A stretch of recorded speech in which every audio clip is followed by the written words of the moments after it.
태국인들은 일본을 참 좋아합니다. 일본으로 여행 가고 싶어하고 일본 전자제품을 가장 선호하며 일본 회사의 차량들이 도로를 가득 채우고 있습니다. 골목마다 일식집들이 넘쳐나고 심지어 우길기로 디자인된 간판이나 셔츠를 입고 다니는 사람도 길거리에서 흔하게 마주치곤 합니다. 정도의 차이는 있겠으나 많은 아시아권 국가들이 일본에 대해 안 좋은 감정을 가지고 있는 것에 반해 왜 태국인들은 일본이라는 나라를 이렇게 좋아할까요?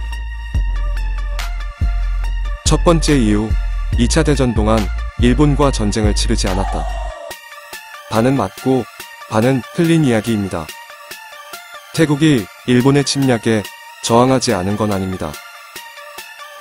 다만 반나절 만에 그 저항은 끝이 납니다. 일본은 대륙 침략의 관문으로 반드시 태국이 필요했기 때문에 1941년 12월 대대적인 태국 공격을 시작합니다. 당시 태국 총리였던 블랙피븐 송크람은 친일 성향이 강했던 인물로 바로 일본에 항복하고 태국의 독립보장을 조건으로 일본과 동맹협정을 체결하게 됩니다. 그들의 침략전쟁에 협조하게 된 것이죠. 향후 전세가 일본에 불리해지자 태국은 일본과의 협정을 파기하고 모든 게 일본의 강압에 의한 것이라 주장하며 전범국이 되는 것을 피했다고 합니다. 다수의 아시아 국가들과 달리 일본에게 침략당하지 않았던 태국. 태국이 일본을 미워하지 않는 중요한 이유입니다. 두 번째 이유, 이펀군 주제라는 공통분모. 태국과 일본은 이펀군 주제라는 공통점이 있습니다. 물론 일본 국왕이 상징적 인물로 존재하는 것에 비해 태국의 왕은 아직도 국민들에게 상당한 영향력을 행사하고 있습니다.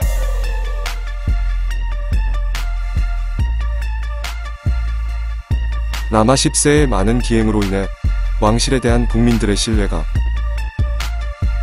예전만 못한 것은 사실이지만 태국 국왕은 여전히 태국인들의 삶의 중요한 가치임에는 틀림없습니다.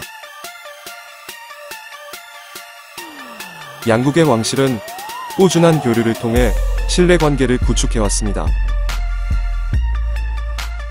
비슷한 문화를 가진 일본에 대한 태국인들의 호감은 당연한 걸지도 모르겠습니다.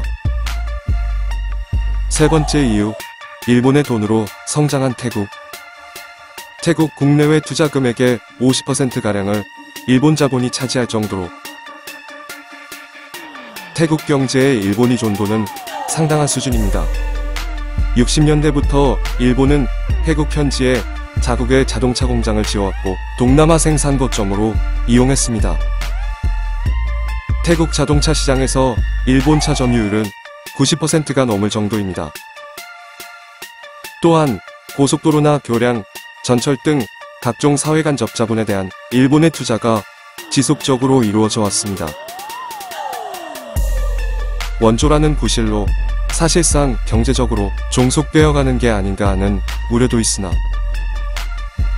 우리나라 국민들이 예전에 미국을 좋아했던 것처럼 국가 발전에 큰 도움을 준 일본을 태국인들이 좋아하는 건 당연한 일일 것입니다.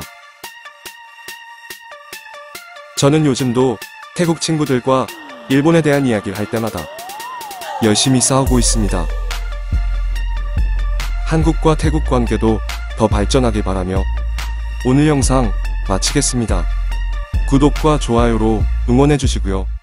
시청해주셔서 감사합니다.